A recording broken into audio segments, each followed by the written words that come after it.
My name's Helen, this is my channel, Helen Mary Jo. If you're new here, then welcome. If you're returning, thank you. And if you're a Hellsbill, hello.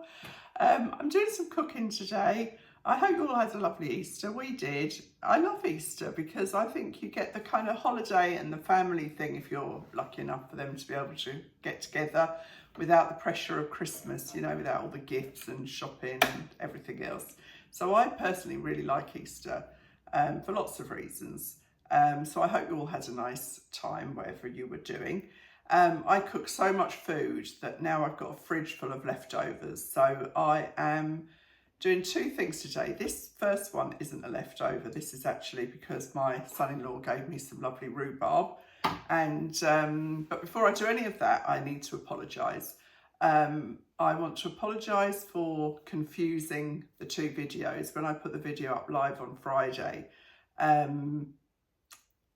I'd had to edit one because of the business with Whitelink, and I'd said more about not hearing from the CEO, and in the meantime I heard from the CEO, so I didn't think it was fair. So I edited the video, and somehow in amongst that I conflated the two videos and put the wrong thumbnail on, and you know, typical more haste less speed really. So I'm sorry about that. So some people saw the Asda video before they should have, or before I'd anticipated that they would. And I know I confused a lot of people, so I'm really sorry about that, but it's like not the end of the world. And then the second apology, I obviously was trying to do too much, was where I muddled up, well, a lot of muddling up, wasn't there, now I think about it, when I muddled up the George, in the George video, I referred to Argos and Sainsbury's owning them, which of course they don't, they own two. And that was to explain, some people have said, when I click on the links, and that's in a to video, they go through to Argos. And that's because if it's out of stock, for some reason, the thread goes to the Argos website, which is kind of bewildering really, but it is what it is. I can't fix that, of course. So that's why, and you know, yeah, I'm sorry. So, a bit more interesting, let's get on with this. So today I am making an apple and rhubarb crumble. Everyone in this house loves crumble. I might freeze this later, I don't know yet. It depends if Katie and the children decide to stay for dinner. So in here already, I'm going to move the camera down, don't worry. I had the lady saying, could you film it so we can see what you're doing? But I don't think people realise how hard this is. You know, I've just got my little camera and me. And, you know, my niece is a film director, and she does a lot of cookery videos, and she thinks it's hilarious when people comment, because she's like, we've got 3 cameras going when I'm doing this stuff. So I do my best. So in my blender, I have got 8 ounces of flour already measured out. What I've started doing lately is adding 2 slices of dry toast to the flour mix. So it's just 2 slices to the 8 ounces of flour. And I have found that that really gives it a light texture. And this bread is seeded too. So that means that it's, you know, got seeds and stuff in it as well, which is great. So I'm just going to gently pulse that to make the toast into breadcrumbs. Because sometimes with crumble it can get a bit kind of dense, you know, and nobody wants that. I remember when I was a kid, because I was, you know, in a big family, there was 8 of us in the family, 6 children and mum and dad. And when we made apple crumble at school, the only dish that mum had was a great big dish, Pyrex dish. And so I had to take that in. And of course, my mixture was only like this much. So I had the regular amount of apples in there that everyone else had, but then everyone gave me their leftover crumble. So my ratio was like this much apple and this much crumble. But nonetheless, I was very proud of it, you know, and I carried it home, and mum put it in the oven for our tea. And I'll never forget, my brother said, he says something along the lines, I'll never forget, I've forgotten what he said, but something along the lines of, what is it, hunt the apple or something. Oh, of course, I ran upstairs crying, I was so upset. But, you know, now I look back and I think, oh, how hilarious. I mean, poor mum, she's doing her best, but it's not easy. So I'm just going to move the camera. So you see it's either the mixer or me, but anyhow, so in here now, I have got 4 ounces of butter. I'm just gonna, it's cold butter. I'm just gonna pop that in. The thing with this is you have to really not overdo it. If you overdo it, you end up with more like a sponge. So I'm just gonna use the pulse.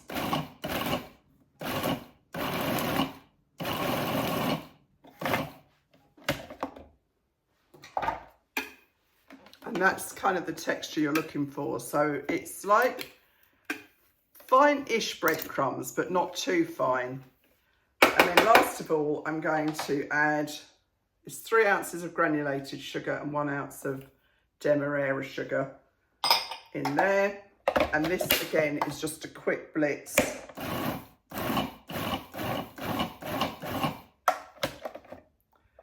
Just to combine those ingredients. So you can see that's a really lovely crumble mix.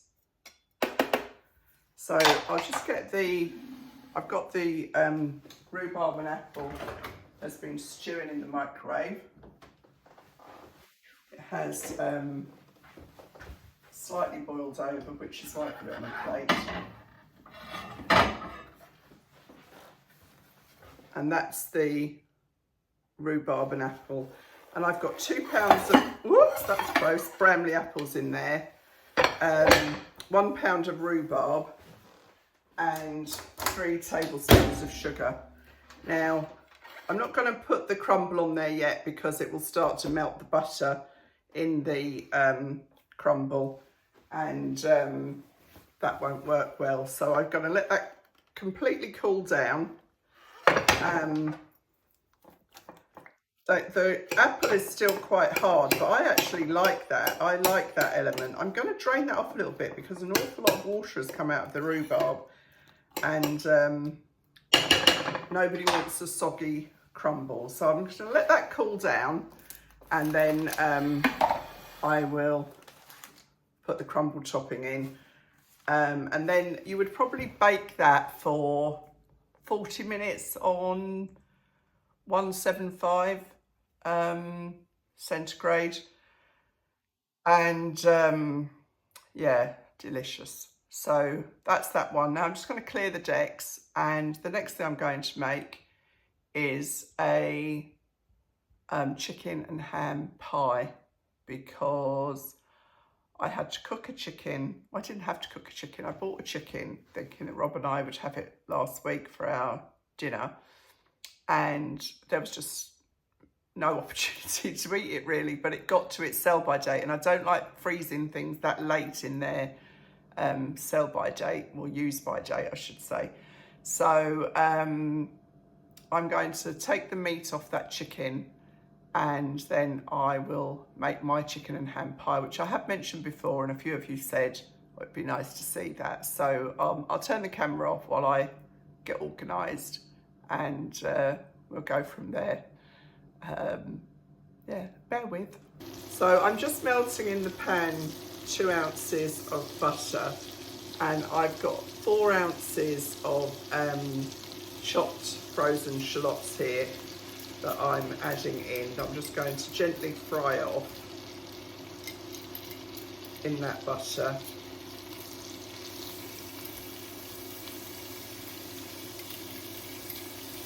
I'm going to be making a basic white sauce using the roux method. I'll put all the ingredients in the description box. I mean, this is just, I just sort of made this recipe up as I go along really. So I got the frozen shallots, chopped shallots. I always use generally frozen onions, frozen shallots. Just find them so easy, convenient. I'm using cooked chicken and cooked bacon, so really it's all about the sauce more than anything else, because the chicken and bacon is already cooked.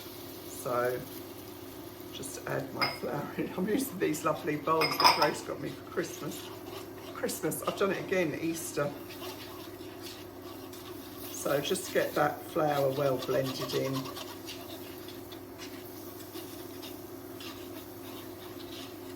You can see that's quite thick there. So it's got the onions in.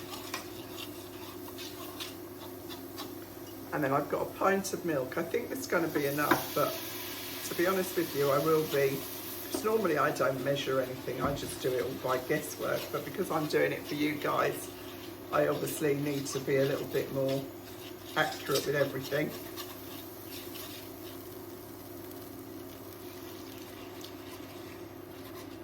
Must admit, I thought, I bought this ham hock in the farm shop, and I had intended to do it, make like a cassoulet with beans and sausage and things, but I didn't get round to it, and it needed cooking. And then when I looked at it, it said smoked, so I thought, oh, it doesn't need cooking. And then of course when I got it out of the packet, it did, so that's delayed me a little bit. But it's just really to add flavour, so I'm just letting that cool down, so I can get the meat off it to add to the pie. And I'm planning to freeze this, so I've got some pastry in the fridge that I bought to use over Easter. We didn't need it, so as I had a chicken and I had the bacon and I had the pastry, I thought, well, a pie is the obvious solution. Going to add some tarragon in there. I love tarragon with chicken, just some dried tarragon. Love the smell of it.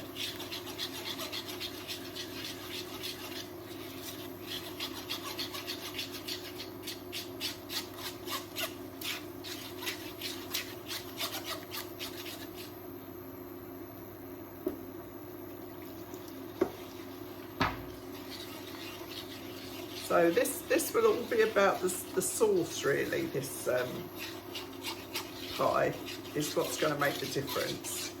And obviously you don't want it too thick or too thin, because it just is there to kind of give a nice rich sauce for the chicken.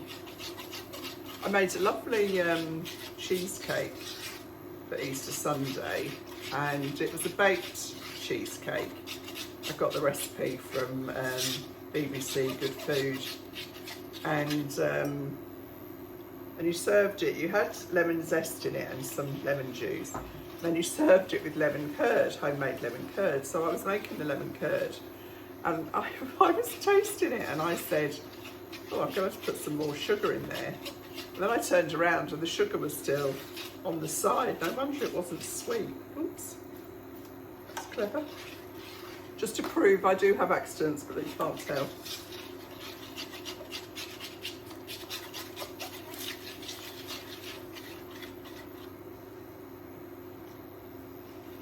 I'm going to put some pepper in here, but I'm not going to put any salt in, because I think that the bacon will be salty enough.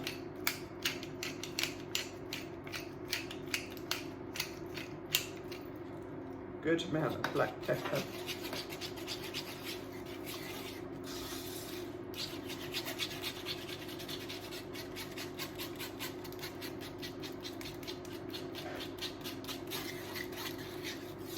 And I've got this tube of organic chicken stock.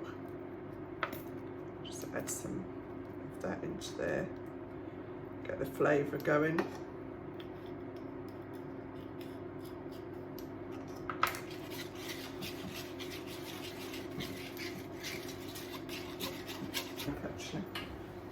So that was a pint of milk that I used before. So let's see, I'll add another quarter of a pint. See how that brings it together.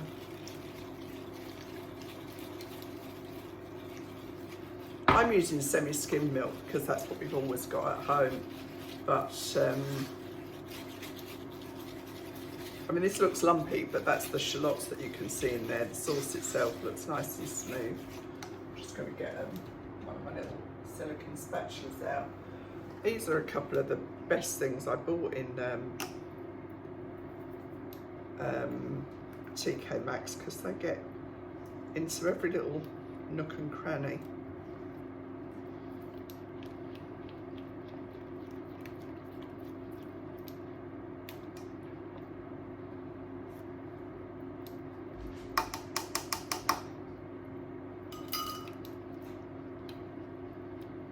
Sauce itself looks nice and smooth.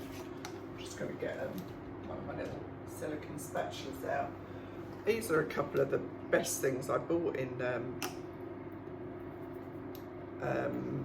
TK Maxx because they get into every little nook and cranny.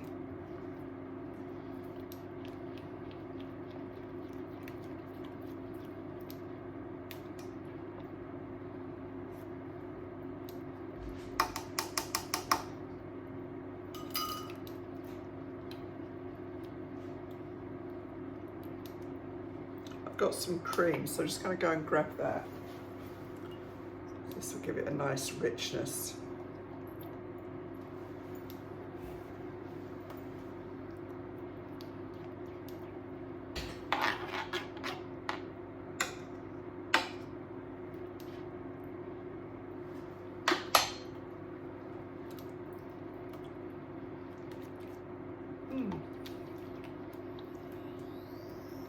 Nice. I'm going to put a little bit more pepper in.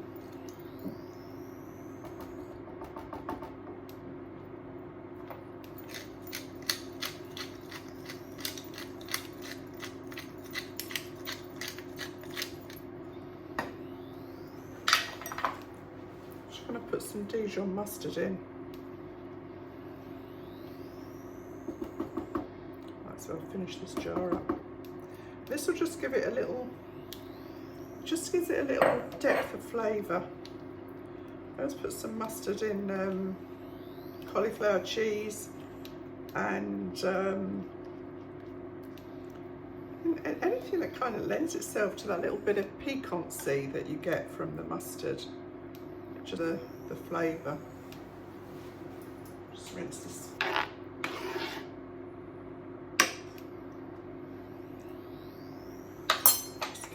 Bring that up to a little bit of a boil. So here I've got 1.5 pounds of cooked chicken, and then I've got some leftover peas from Easter Sunday, to tell you the truth.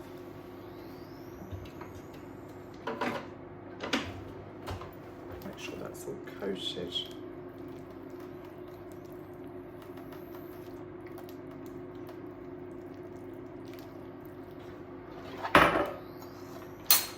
And I'm just going to break off this bacon now that it's cooled down and add that into. I'm surprised Dolly hasn't shown her face yet. She can smell meat from a mile away, that dog.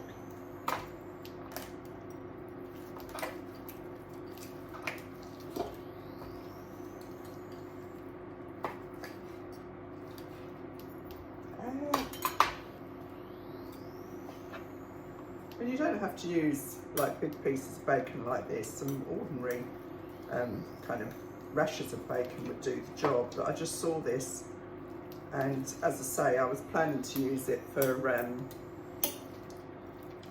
more like a cassoulet type of, you know, peasant bean dish, but it lends itself quite nicely just to give this flavour.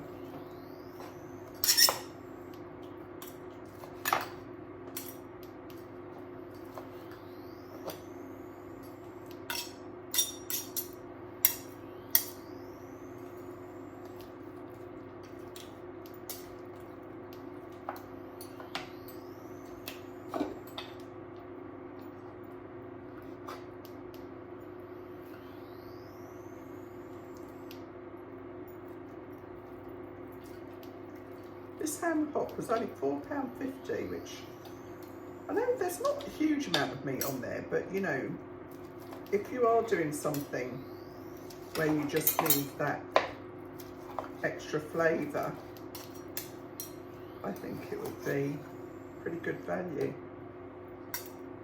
There's probably 8 ounces of cooked bacon there, I think.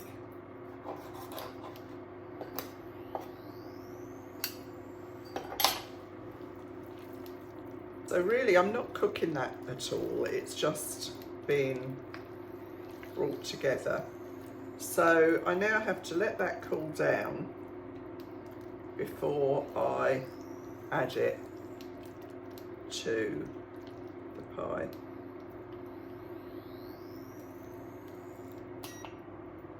So I'm going to let that cool, and then I will put it together in the pie for you. Hello. So this is short crust pastry. This is puff pastry. This tin is 10 by 8. I think this is maybe too much filling for this, but it's, you know, it's kind of what I've got, and that's the amount of pastry I've got. And I can just freeze the pie filling on its own to use at a later date. So just try and even that up. I did roll it out a little bit, so it's a little bit thinner, but that's fine.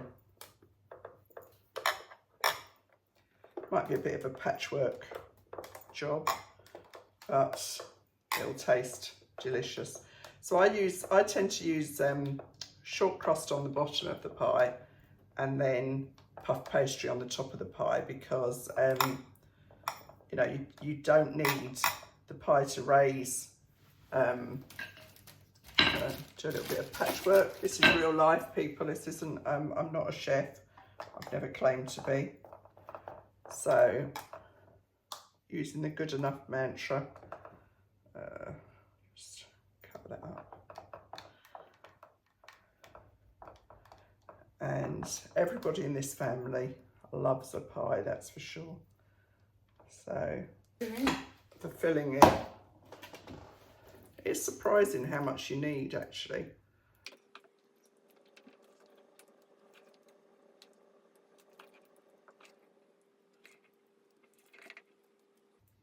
You know, I would say to anybody is just give it a go. You know, everybody can do this stuff. It's not rocket science. It's just a case of the more you do it, the more you'll learn what works, what doesn't work. And, you know, it's homemade at the end of the day. It's not meant to look perfect. It's not being made by a robot. So it's not far off the full amount of chicken and ham. I don't want to overfill it because then it'll all spurt everywhere. So, and then I've just got this puff pastry to put on the top.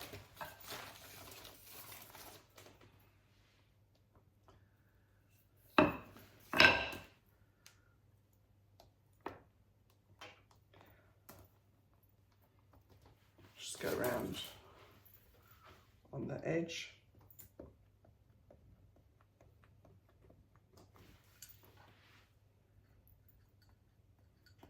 This is going in the freezer, so because this isn't particularly big pie, I can freeze this in a plastic bag,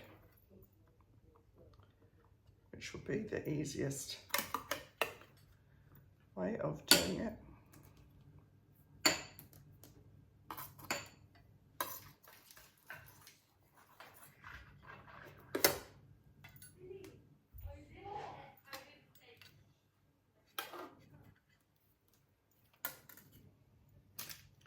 Couple of slips in the top to let the steam out.